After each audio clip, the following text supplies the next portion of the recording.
Assalamu алейкум туугандар, кандайсыңар? Кутмандуу кечиңиздер менен, кутмандуу күнүңүздөр менен.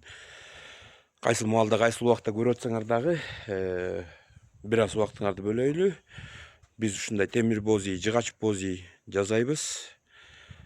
Диаметри 5 метрден 10 метрге чейин. Кезектеги буйрутмабыз. Бул деген 5 метрлик бози диаметри. Болгон кооздуктар менен, ички сырткы кооздуктар менен, жабдуулар менен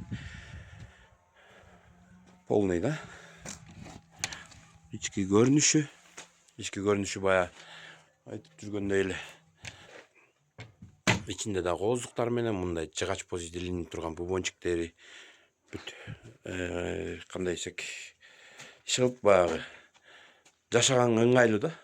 Буну баары любой жерге тигип алсаңыз дагы өтө сонун. Түтүктөрү, ички жабдуулары жана ушундай эле чий менен.